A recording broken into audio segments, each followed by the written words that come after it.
अभी अगला क्वेश्चन जो है आपका, अगला नेक्स्ट क्वेश्चन के अंदर पूछा गया है कोई भी बल्ब है उसके अंदर ये रेटिंग है, मतलब 220 वोल्ट के अंदर वोल्टेज सप्लाई के अंदर जोड़ेंगे ना तो वो फिर क्या करेगा, 100 वाट की जो पावर है वो कंज्यूम करता है। लेकिन अब इसको हम क्या करेंगे, 120 वोल्ट पर लगाए हैं तो बताओ वो कितनी वाट खर्च करेगा। ठीक है, कितनी वाट खर्च करेगा। इसको करने का सही तरीका क्या है वो ध्यान से देखेंगे आप लोग। सबसे पहले हम इसका रेजिस्टेंस यानी कि प्रतिरोध निकालेंगे। प्रतिरोध निकालने के लिए करना क्या होगा आपको ध्यान से देखिएगा एक बार, है ना। स्टेप थोड़ी सी समझने के लिए है, याद रखने के लिए आपको याद रखनी पड़ेगी। सबसे पहले आप क्या करो, एक काम करो, यहाँ से आर की वैल्यू निकालो पहले केस से। तो अपने को पता है P इज इक्वल टू एक फॉर्मूला होता है वी स्क्वायर अपॉन आर, दोनों ही केस में यही फॉर्मूला लगाएंगे हम। लेकिन अपने को आर की वैल्यू निकालनी है तो P अपॉन में वी स्क्वायर करना पड़ेगा, क्या सॉरी वी स्क्वायर अपॉन में P करना पड़ेगा। आर तो इधर आ जाएगा और वी स्क्वायर अपॉन में P हो जाएगा। अब वी स्क्वायर का मतलब क्या हुआ, 220 इंटू 220, 220 इंटू 220। ठीक है, ये होने के बाद में नीचे क्या लगाना, पावर लगानी है। पावर कितनी है, 100 वाट। तो ये दोनों जीरो जो हैं यहाँ से कट कैंसिल हो जाएंगे और जो रेजिस्टेंस है उसकी वैल्यू आएगी 22 इंटू 22। इसको मल्टीप्लाई नहीं करना आपको, केवल रख देना है। बाद में दूसरे केस के अंदर आ जाओ और दूसरे केस के अंदर अब हमने पावर निकालनी है। पावर निकालने क्या करोगे, फॉर्मूला लगाओगे वापस वही, P इज इक्वल टू क्या होगा, वी आई होगा, है ना, सॉरी वी स्क्वायर आर होगा। दूसरे केस में देखना एक बार, वो 22 इंटू 22 आया था, याद रखना उस बात को। P इज इक्वल टू क्या होगा, वी स्क्वायर अपॉन में आर होगा। यही सेम फॉर्मूला अप्लाई करना अपने को। लेकिन इस केस के अंदर है ना, v की वैल्यू कितनी है बताना ज़रा। v की वैल्यू है 110 इंटू 110, स्क्वायर है ना इसलिए। उसके बाद में r की वैल्यू अपनी आई थी 22 इंटू 22। अब इसको यहाँ पर देखो आप इस साइड में, p की वैल्यू जो आएगी वो आएगी, इसको कट करोगे तो आप 11 टू जा 22, यहाँ पर 10 आ गया ऊपर और यहाँ पर भी क्या बच जाएगा, ऊपर 10 और नीचे 2। 10 और 10 इंटू होकर के ऊपर तो बन गए 100। ठीक है, यहाँ पर 10 आएगा, याद रखना इस बात को। 10 इंटू 10 आएगा, 100 बन गए। नीचे 2 इंटू 2 क्या बन जाता है, 4 बन जाता है। अब बताओ 100 में 4 से डिवाइड करो कितना आता है, सबको पता है 25 आएगा। तो पावर जो सेकंड केस के अंदर कितनी बन के आएगी, 25 वाट निकल के आएगी। इसलिए ये देख लो ऑप्शन कौन सा है, 4 वाला सही है। ठीक है, ये क्वेश्चन बहुत ज़्यादा इंपॉर्टेंट, अगर ये आ गया ना तो मैं आपको बताता हूँ 60% बच्चे इसको गलत करके आएंगे। क्वेश्चन नंबर 4 देखना, निम्नलिखित में से कौन सा पद विद्युत शक्ति को निरूपित नहीं करता है। विद्युत शक्ति मतलब पावर, पावर को रिप्रेजेंट कौन सा नहीं करता। पावर के कई सारे फॉर्मूले होते हैं, एक तो वी आई होता है, एक वी स्क्वायर अपॉन आर होता है, और एक होता है आई स्क्वायर आर। अब बताओ वी स्क्वायर अपॉन आर तो होता है, वी आई भी होता है, आई स्क्वायर आर भी होता है, तो बच गया कौन सा, ये वाला। तो ये नहीं होता, ऑप्शन नंबर 2 सही हो जाएगा। समझ गए बात को। नहीं होता ये पूछा ना, इसलिए हो जाएगा सेकंड वाला। 5 वाला क्वेश्चन देखो, यदि R1 व R2 के दो प्रतिरोध समांतर श्रेणी में जुड़े हुए यानी कि पैरेलल कॉम्बिनेशन में जुड़े हुए हैं तो बताओ टोटल रेजिस्टेंस क्या होगा, R1 प्लस R2 होगा। ठीक है, R1 से अधिक या R2 से अधिक, प्रत्येक से कम, दोनों से अधिक होगा। हाँ, दोनों से अधिक होगा, क्योंकि श्रेणी क्रम संयोजन यानी पैरेलल कॉम्बिनेशन में सबसे बड़े रेजिस्टेंस से भी बड़ा होता है। छोटे वाले से तो अपने आप ही बड़ा हो गया, फिर दोनों से बड़ा हो गया, इसलिए एक सेकंड, प्रत्येक से कम होता है, सॉरी समांतर क्रम संयोजन है। समांतर क्रम मतलब पैरेलल कॉम्बिनेशन। पैरेलल कॉम्बिनेशन के अंदर छोटे वाले से भी छोटा होता है, तो प्रत्येक से कम होगा, बड़े वाले से छोटा होना ही है, ये हो जाएगा। ठीक है, क्वेश्चन नंबर 6 इस तरीके से देखो, पढ़ने में अगर गलती हो जाए थोड़ी सी भी तो फिर क्वेश्चन जल्दीबाजी में गलत भी हो सकते हैं।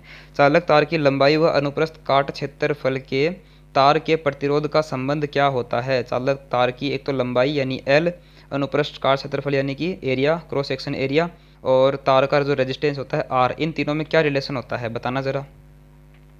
तो इसके अंदर होता है जो रेजिस्टेंस होता है ना वो डायरेक्टली प्रोपोर्शनल तो होता है उसकी लंबाई L के, और R जो होता है वो इन्वर्सली प्रोपोर्शनल होता है उसके क्रॉस सेक्शन एरिया के। ये दोनों के दोनों रिलेशन अपने को 3 वाले के अंदर दिखाई दे रहा है। अब देखो यहाँ पर क्वेश्चन नंबर 7 के अंदर कुछ बातें समझाई गई आपको कि अगर लंबाई बढ़ेगी तो क्या होगा, प्रतिरोध बढ़ेगा या घटेगा बताओ। लंबाई के डायरेक्टली प्रोपोर्शनल होता है प्रतिरोध रेजिस्टेंस, तो लंबाई बढ़ेगी तो ये भी बढ़ेगा।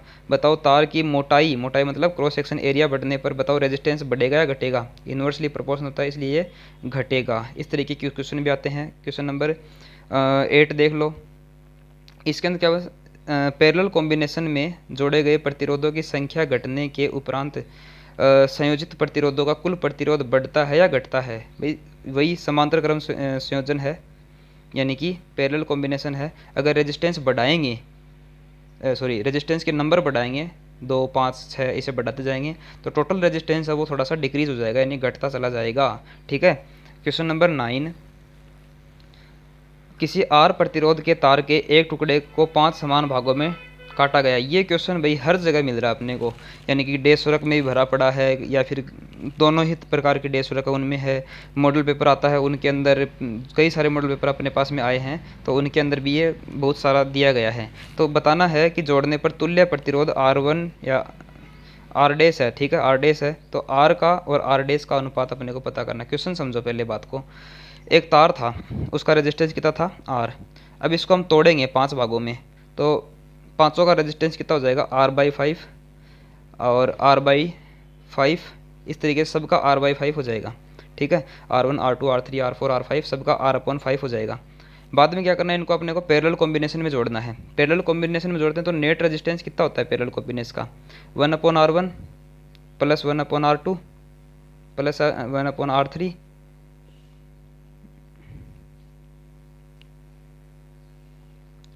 और प्लस 1/R3 1/R4 और 1/R5, इस तरीके से होगा। अब R1 R2 सब की वैल्यू क्या है, सेम है। एक बार यहाँ पर ये चीज़ और रखो कि 1/RP होता है, ये समझ गए। ये फॉर्मूला सबको याद आ गया होगा। याद आ गया तो अब आप क्या करोगे, 1/RP निकालो। 1/RP निकालने के लिए यहाँ पर अपने को लिखना पड़ेगा 1/R1 की वैल्यू। R1 की वैल्यू है R/5। अब बताओ मेरे को, ये R/5 है, ये ऊपर चला जाएगा क्या, बिल्कुल चला जाएगा। तो ऊपर हम लिखते हैं इसको 5। ठीक है, 5 लिखने के बाद में हम इसको ऐड करते हैं। ऐड करने के बाद में सबको इसी प्रकार से ऐड करना है। 5/R सारे इसी प्रकार से बनते जाएंगे। 5/R 5/R ऐसे कितने टाइम आएंगे, 5 टाइम, यानी 5 बार आएंगे। तो 5 टाइम आएंगे तो एक चीज़ बताओ मेरे को, यहाँ पर एलसीएम कितना आएगा, R आएगा, और इन सभी 5 को जोड़ेंगे तो कितना बन जाएगा, 25 बन जाएगा। ठीक है, तो ये चल रहा है 1/RP के इक्वल। अब हमें क्या करना है, एक चीज़ ध्यान से देखना, यहाँ पे R और R डेस का रेशियो निकालना है। तो ये R क्रॉस मल्टीप्लाई करो उधर, उधर अगर हम ये क्रॉस मल्टीप्लाई करेंगे तो क्या बनेगा, R/RP, जिसको हम R डेस बोल रहे हैं क्वेश्चन के अकॉर्डिंग। तो R/R डेस का रेशियो पूछा अपने को, कितना बनेगा, ये R तो उधर चला गया, 25/1 बनेगा। अब अपॉन में 1 ऑप्शन में है नहीं, तो हम क्या बोल सकते हैं कि R और R डेस का रेशियो 25:1 है, या फिर ओनली 25 बोल सकते हो। अब ध्यान से देखो, 25 ऑप्शन क्वेश्चन किस में है, 4 वाले ऑप्शन के अंदर है। ये क्वेश्चन थोड़ा डिफिकल्ट है, लॉन्ग आंसर टाइप के अंदर होना चाहिए, एक ही नंबर के अंदर पूछा गया है। अगर एग्जाम में आएगा तो लगभग अपने 2 या 3 नंबर का क्वेश्चन आएगा। क्वेश्चन नंबर 10 देख लो एक बार। क्वेश्चन नंबर 10 के अंदर देखा गया है कि यदि एक समान लंबाई एवं अनुप्रस्थ काट के क्षेत्रफल के किसी धातु के तार को समान विभवांतर के परिपथ में पहले श्रेणी क्रम में और बाद में समांतर क्रम में जोड़ा गया है, तो दोनों परिपथ में संयोजित श्रेणी क्रम और समांतर क्रम में उत्पन्न ऊष्मा का अनुपात ज्ञात करो। ठीक है, ये क्वेश्चन शॉर्ट आंसर टाइप नहीं है, इसको आप एक बार के लिए छोड़ सकते हैं। बाकी ऐसा क्वेश्चन आता तो 1:4 हो जाएगा। अब क्यों हो जाएगा, ध्यान से देखना, क्योंकि हीट जो होती है वो डायरेक्टली प्रोपोर्शनल किसकी होती है, इक्वल। देखना, I² RT की होती है, टी की यहाँ पर कोई बात की गई नहीं है। अब ये बताओ, एक समान लंबाई के अनुप्रस्थ काट क्षेत्रफल के किसी धातु तार में समान पोटेंशियल डिफरेंस है और परिपथ में श्रेणी क्रम में बाद में समांतर क्रम में जोड़े गए हैं, 2 हैं। तो पहले जोड़ेंगे तो क्या हो जाएगा, 2R हो जाएगा, लेकिन बाद में जोड़ेंगे तो 1/R प्लस 1/R, मतलब कि R एलसीएम आ गया, 2/R होगा। ठीक है, और इसका उल्टा करेंगे तो R/2 होगा रेजिस्टेंस। इस चीज़ को आप समझ पाओगे जब आपका बेसिक क्लियर होगा। ठीक है, ये क्वेश्चन अगर समझ में नहीं है तो कमेंट कर देना, मैं इसको पूरा एक्सप्लेन कर दूंगा अलग से वीडियो बना करके। अब इस कंडीशन में आप देख सकते हो कि I² RT। ठीक है, तो पहले केस में क्या होगा, यहाँ पर R की जगह 2R आएगा। ठीक है, H क्या आएगा, 2I² RT आएगा। ठीक है, H डैश बोल देता हूँ पहले, या फिर H1 बोल देता हूँ, मैं H1 बोलूँगा। ठीक है ना, इसको H1 बोल के और इसको हम करते हैं। H1 जो आएगा वो 2H आएगा, ऐसे समझ लो एक बार के लिए। और जो H2 आएगा वो कितना आएगा, H/4 आएगा। क्यों? क्योंकि R क्या हो गया, सॉरी H/2 आएगा, क्योंकि आपने रेजिस्टेंस को आधा कर दिया है। R/2 इसकी वैल्यू आ रही है। अब इन दोनों का रेशियो निकालोगे तो बताओ ये फोर्थ टर्म जो होती है ऊपर जाती है क्या? जाती है। ठीक है, और ये कितना हो जाएगा? 4H हो जाएगा ऊपर, और नीचे कितना हो जाएगा? H हो जाएगा। लेकिन इसमें रेशियो किसका पूछा है? बाद वाली का और पहले वाली के साथ में। तो बाद वाली का कितना है? H, और पहले वाले का कितना है? 4। तो 1/4 इसका रेशियो हो जाएगा। H से H कैंसिल हो जाएगा। समझ गए? 1/4 कैसे है इसको पूरा एक्सप्लेन कर दूंगा अगर आप बोलोगे तो, अलग से वीडियो बना करके दोनों क्वेश्चन को, लेकिन इसमें 1/4 आएगा। बात आती है क्वेश्चन नंबर 11 की। किसी चालक तार का प्रतिरोधकता किस बात पर डिपेंड करती है? यानी रेजिस्टिविटी कौन कौन से फैक्टर पर डिपेंड करती है? क्या वो लंबाई पे करती है? नहीं करती। क्या वो काट क्षेत्रफल पे यानी क्रॉस सेक्शन एरिया पे करती है? नहीं करती।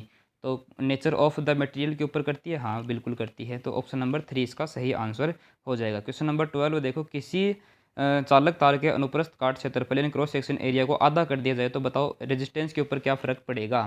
तो रेजिस्टेंस जो होता है वो ρL/A होता है। इसको आधा कर देंगे तो बताओ ये 2 ऊपर जाएगा? हाँ जाएगा। तो जो R डैश होगा वो डबल हो जाएगा, यानी ऊपर चला जाएगा ना, डबल हो जाएगा। डबल का मतलब 2 गुना। चलो अगले क्वेश्चन के अंदर, किसी निश्चित प्रतिरोध, क्वेश्चन नहीं लगाया यहाँ पे, लगाना चाहिए। किसी निश्चित प्रतिरोध के तार से प्रवाहित धारा प्रवाहित करने पर उत्पन्न उसका उष्मा किसके वर्ग के समानुपाती होती है? H इक्वल टू क्या होता है? I² RT होता है। तो किसका स्क्वायर के इक्वल होती है? I के स्क्वायर के इक्वल होती है, करंट के स्क्वायर के इक्वल होती है।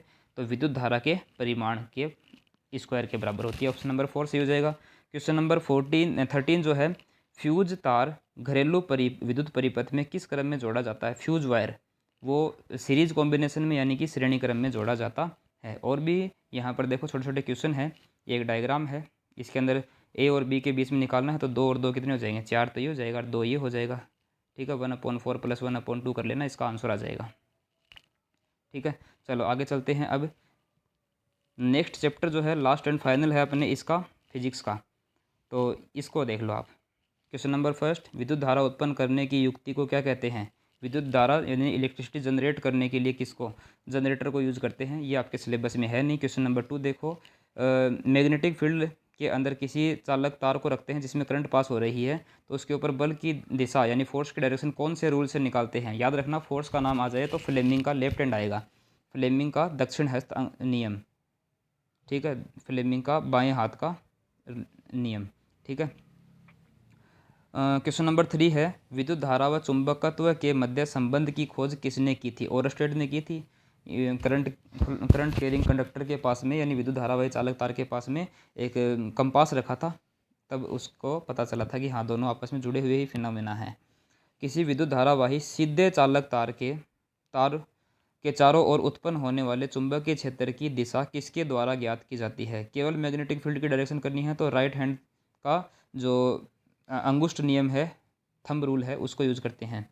ठीक है, तो इसके अंदर ऑप्शन नंबर 2 हो जाएगा, अंगूठे वाला नियम। क्वेश्चन नंबर 5, लघु पतन के समय परिपथ में विद्युत धारा का मान बढ़ जाता है भाई, एकदम से अचानक से बहुत ज़्यादा हो जाता है लघु पतन शॉर्ट सर्किट के टाइम पर। क्वेश्चन नंबर 6, निम्नलिखित में से कौन किसी लंबे विद्युत धारावाही तार के निकट चुंबकीय क्षेत्र का सही वर्णन करता है? यानी कि कोई करंट कैरिंग वायर है, उसके नज़दीक प्रोड्यूस होने वाले मैग्नेटिक फील्ड के बारे में सही बातें कौन बताता है? तो वो सही बात बताता है चुंबकीय क्षेत्र की सकेंद्री यानी कॉन्सेंट्रिक सर्कुलर जो लूप बनते हैं उनसे पता चलता है। जितने ज़्यादा डेंस लूप बनेंगे उतनी ज़्यादा मैग्नेटिक फील्ड होगी। तो वो सही बात कौन बताएगा? ये जो कॉन्सेंट्रिक सर्किल होते हैं ये बताते हैं। ठीक है, चलो इस प्रकार से हमने जो भी MCQ हैं वो सारे के सारे कंप्लीट कर लिए हैं। और 13 का जो चैप्टर है वो हमने बायो के साथ में ही कंप्लीट कर लिया है। इनकी लिंक सारी की सारी डिस्क्रिप्शन में आपको मिल जाएंगी। किसी भी प्रकार का कोई भी क्वेश्चन डाउट है तो आप प्लीज़ कमेंट करें, उसका सॉल्यूशन सारा का सारा आपको मिलेगा। अगर वीडियो अच्छा लगा है तो वीडियो को लाइक कर सकते हैं, दोस्तों के साथ शेयर कर सकते हैं, इससे हमें भी मोटिवेशन मिलता है। अगर चैनल पर नए हैं तो चैनल को सब्सक्राइब कर लें ताकि आगे ज़िंदगी भर आपको आगे कई सारे प्रकार के मोटिवेशनल वीडियो और आपके गाइडेंस भी 10th के बाद में आपको क्या करना है, 12th के बाद में क्या करना है, सारे प्रकार के वीडियो इसी चैनल पर मिलते हैं अगले वीडियो में। तब तक के लिए खुश रहिए, मस्त रहिए। मिलते हैं अगले वीडियो में, तब तक के लिए धन्यवाद। जय हिंद।